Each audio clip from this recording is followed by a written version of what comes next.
लीजिए सुनिए प्रेमचंद की लिखी कहानी स्त्री और पुरुष। वाचन समीर गोस्वामी का है। विपिन बाबू के लिए स्त्री ही संसार की सुंदर वस्तु थी। वो कवि थे और उनकी कविता के लिए स्त्रियों के रूप और यौवन की प्रशंसा ही सबसे चित्ताकर्षक विषय था। उनकी दृष्टि में स्त्री जगत में व्याप्त कोमलता, माधुर्य और अलंकारों की सजीव प्रतिमा थी। जबान पर स्त्री का नाम आते ही उनकी आंखें जगमगा उठती थीं, कान खड़े हो जाते थे, मानो किसी रसिक ने गान की आवाज सुन ली हो। जब से होश संभाला तभी से उन्होंने उस सुंदरी की कल्पना करनी शुरू की जो उनके हृदय की रानी होगी। उसमें उषा की प्रफुल्लता होगी, पुष्प की कोमलता, कुंदन की चमक, बसंत की छवि, कोयल की दनी। वो कवि वर्णित सभी उपमाओं से विभूषित होगी। वो उस कल्पित मूर्ति के उपासक थे। कविताओं में उसका गुण गाते, मित्रों से उसकी चर्चा करते, नित्य उसी के ख्याल में मस्त रहते थे। वो दिन भी समीप आ गया था जब उनकी आशाएं हरे हरे पत्ताओं से लहराएंगी, उनकी मुरादें पूरी होंगी। कॉलेज की अंतिम परीक्षा समाप्त हो गई थी और विवाह के संदेशे आने लगे थे। विवाह तय हो गया। विपिन बाबू ने कन्या को देखने का बहुत आग्रह किया, लेकिन जब उनके मामू ने विश्वास दिलाया कि लड़की बहुत ही रूपवती है, मैंने उसे अपनी आंखों से देखा है, तब वे राजी हो गए। धूमधाम से बारात निकली और विवाह का मुहूर्त आया। वधू आभूषणों से सजी हुई मंडप में आई तो विपिन को उसके हाथ पांव नजर आए। कितनी सुंदर उंगलियां थीं, मानो दीप शिखाएं हों। अंगों की शोभा कितनी मनोहारिणी थी। विपिन फूले न समाये। दूसरे दिन वधू विदा हुई तो वो उसके दर्शनों के लिए इतने अधीर हुए कि ज्यों ही रास्ते में कहारों ने पालकी रखकर मुंह हाथ धोना शुरू किया, आप चुपके से वधू के पास जा पहुंचे। वो घूंघट हटाए पालकी से सिर निकाले बाहर झांक रही थी। विपिन की निगाह उस पर पड़ गई। घृणा, क्रोध और निराशा की एक लहर सी उन पर दौड़ गई। ये वो परम सुंदरी रमणी न थी जिसकी उन्होंने कल्पना की थी, जिसकी वो बरसों से कल्पना कर रहे थे। ये एक चौड़े मुंह, चिपटी नाक और फूले हुए गालों वाली कुरूपा स्त्री थी। रंग गोरा था पर उसमें लाली के बदले सफेदी थी। और फिर रंग कैसा ही सुंदर हो, रूप की कमी नहीं पूरी कर सकता। विपिन का सारा उत्साह ठंडा पड़ गया। हाय, इसे मेरे ही गले पड़ना था। क्या इसके लिए समस्त संसार में और कोई न मिलता था? उन्हें अपने मामू पर क्रोध आया जिन्होंने वधू की तारीफों के पुल बांध दिए थे। अगर इस वक्त वो मिल जाते तो विपिन उनकी ऐसी खबर लेता कि वो भी याद करते। जब कहारों ने फिर पालकियां उठाई तो विपिन मन में सोचने लगा, इस स्त्री के साथ कैसे मैं बोलूंगा, कैसे इसके साथ जीवन काटूंगा। इसकी ओर तो ताकने ही से घृणा होती है। ऐसी क्रूपा स्त्रियां भी संसार में हैं, इसका मुझे अब तक पता न था। क्या मुंह ईश्वर ने बनाया है, क्या आंखें हैं। मैं और सारे ऐबों की ओर से आंखें बंद कर लेता, लेकिन ये चौड़ा सा मुंह। भगवान, क्या तुम्हें मुझी पर यह वज्रपात करना था? विपिन को अपना जीवन नरक सा जान पड़ता था। वो अपने मामू से लड़ा, ससुर को लंबा खर्रा लिखकर फटकारा, माँ बाप से हुज्जत की, और जब इससे शांति न हुई तो कहीं भाग जाने की बात सोचने लगा। आशा पर उसे दया अवश्य आती थी।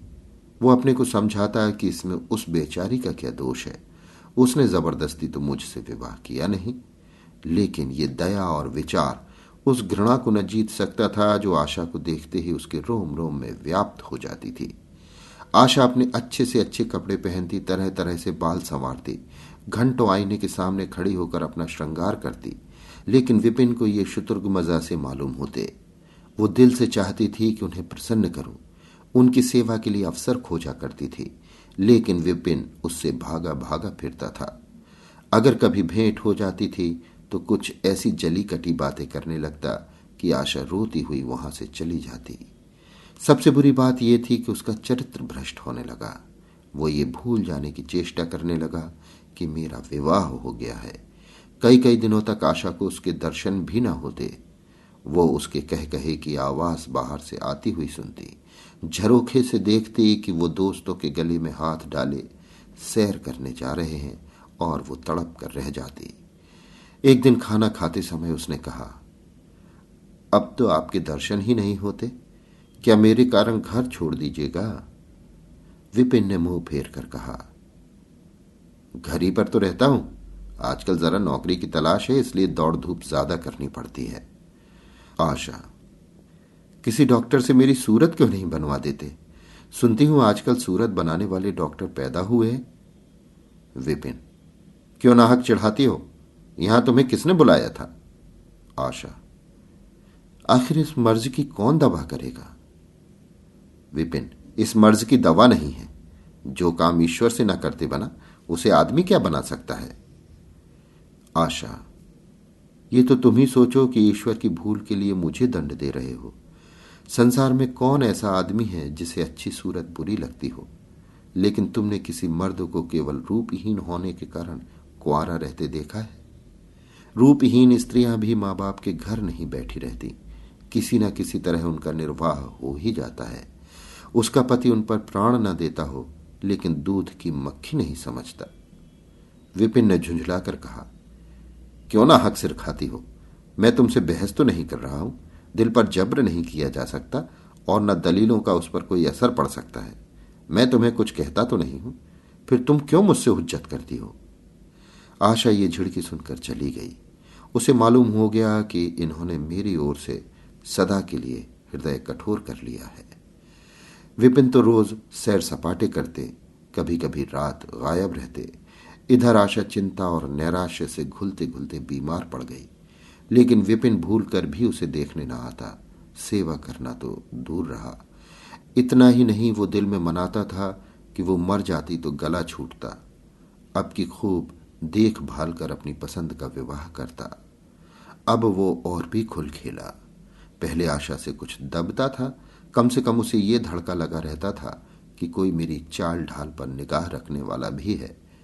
अब वो धड़का छूट गया। कुवासनाओं में ऐसा लिप्त हो गया कि मर्दाने कमरे में ही जमघट होने लगे। लेकिन विषय भोग में धन का सर्वनाश नहीं होता, इससे कहीं अधिक बुद्धि और बल का सर्वनाश होता है। विपिन का चेहरा पीला पड़ने लगा, देह भी क्षीण होने लगी, पसलियों की हड्डियां निकल आईं, आंखों के इर्द गिर्द गड्ढे पड़ गए।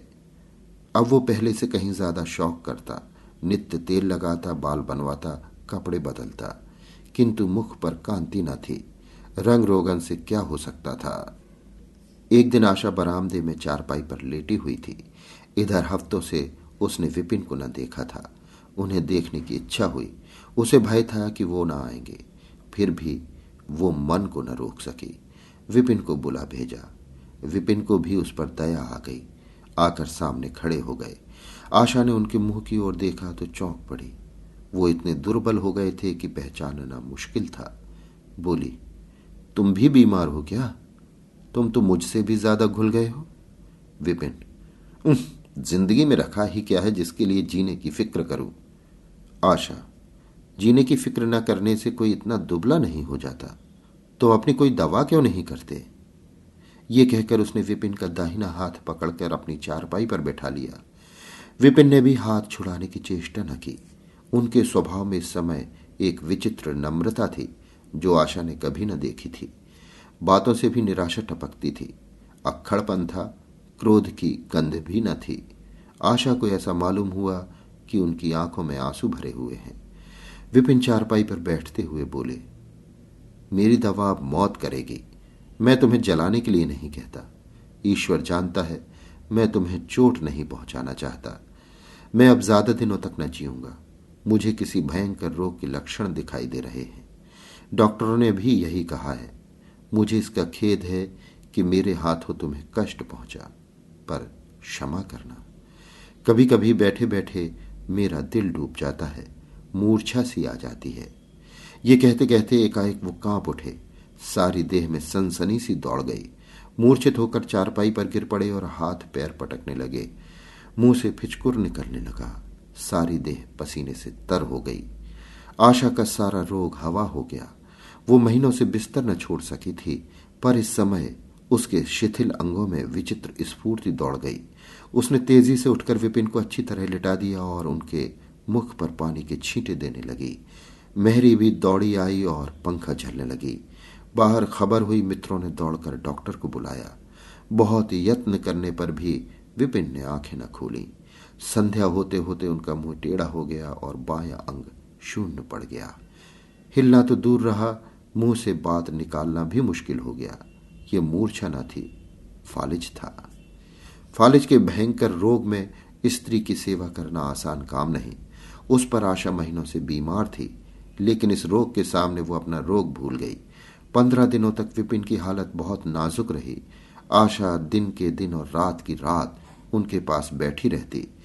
उनके लिए पथ्य बनाना, उन्हें गोद में संभाल कर दवा पिलाना, उनके जरा जरा से इशारे को समझना उसी जैसी धैर्यशीला स्त्री का काम था। अपना सिर दर्द से फटा करता, ज्वर देह से तपा करती, पर इसकी उसे जरा भी परवाह न थी। 15 दिनों के बाद विपिन की हालत कुछ संभली। उनका दाहिना पैर तो लुंज पड़ गया था, पर तोतली भाषा में कुछ बोलने लगे थे। सबसे बुरी गत उनके सुंदर मुख की हुई थी। वो इतना टेढ़ा हो गया था कि जैसे कोई रबर के खिलौने को खींचकर बढ़ा दे। बैटरी की मदद से जरा देर के लिए बैठ या खड़े तो हो जाते थे, लेकिन चलने फिरने की ताकत न थी। एक दिन लेटे लेटे उन्हें न जाने क्या ख्याल आया, आईना उठाकर अपना मुंह देखने लगे। ऐसा क्रूप आदमी उन्होंने कभी न देखा था। आहिस्ता से बोले, आशा, ईश्वर ने मुझे गुरूर की सजा दे दी। वास्तव में ये उसी बुराई का बदला है जो मैंने तुम्हारे साथ की। अब तुम अगर मेरा मुंह देखकर घृणा से मुंह फेर लो तो मुझे तुमसे जरा भी शिकायत न होगी। मैं चाहता हूं कि तुम मुझसे उस दुर्व्यवहार का बदला लो जो मैंने तुम्हारे साथ किए हैं। आशा ने पति की ओर कोमल भाव से देखकर कहा, मैं तो आपको अब भी उसी निगाह से देखती हूं। मुझे तो आप में कोई अंतर नहीं दिखाई देता। विपिन, वाह, बंदर का समूह हो गया। तुम कहती हो कोई अंतर ही नहीं। मैं तो अब कभी बाहर न निकलूंगा। ईश्वर ने मुझे सचमुच दंड दिया। बहुत यत्न किए, पर विपिन का मुंह न सीधा हुआ। मुख का बायां भाग इतना टेढ़ा हो गया था कि चेहरा देखकर डर मालूम होता था। हाँ, पैरों में इतनी शक्ति आ गई थी कि अब वो चलने फिरने लगे। आशा ने पति की बीमारी में देवी की मनौती की थी। आज उसी पूजा का उत्सव था। मोहल्ले की स्त्रियां बनाव सिंगार के लिए जमा थीं। गाना बजाना हो रहा था। एक सहेली ने पूछा, क्यों आशा, अब तो तुम्हें उनका मुंह जरा भी अच्छा न लगता होगा? आशा ने गंभीर होकर कहा, मुझे तो पहले से कहीं अच्छा मालूम होता है। चलो, बातें बनाती हो। नहीं बहन, सच कहती हूं। रूप के बदले मुझे उनकी आत्मा मिल गई, जो रूप से कहीं बढ़कर है। विपिन कमरे में बैठे हुए थे। कई मित्र जमा थे। ताश हो रहा था। कमरे में एक खिड़की थी जो आंगन में खुलती थी। इस वक्त वो बंद थी। एक मित्र ने चुपके से उसे खोल दिया और शीशे से झांक कर विपिन से कहा, आज तो तुम्हारे यहां परियों का अच्छा जमघट है। विपिन, बंद कर दो। अजी, जरा देखो तो कैसी कैसी सूरतें हैं। तुम्हें इन सबों में कौन सबसे अच्छी मालूम होती है? विपिन ने उड़ती हुई नजरों से देखकर कहा, मुझे तो वही सबसे अच्छी मालूम होती है जो थाल में फूल रख रही है। वाहरी आपकी निगाह, क्या सूरत के साथ तुम्हारी निगाह भी बिगड़ गई? मुझे तो वो सबसे बदसूरत मालूम होती है। इसलिए कि तुम उसकी सूरत देखते हो और मैं उसकी आत्मा देखता हूं। अच्छा, यही मिसेस विपिन है? जी हां, ये वही देवी है। अभी आप सुन रहे थे प्रेमचंद की लिखी कहानी स्त्री और पुरुष। वाचन समीर गोस्वामी का था। Ace is the place with the helpful hardware, folks. Ace is the only national retailer that carries Benjamin Moore paint, which means the paint you trust and a huge selection of colors are right in your neighborhood. And this Saturday only, you can pick up a free sample of Benjamin Moore at your local Ace. It's a great way to explore quality colors and find the perfect one for your place.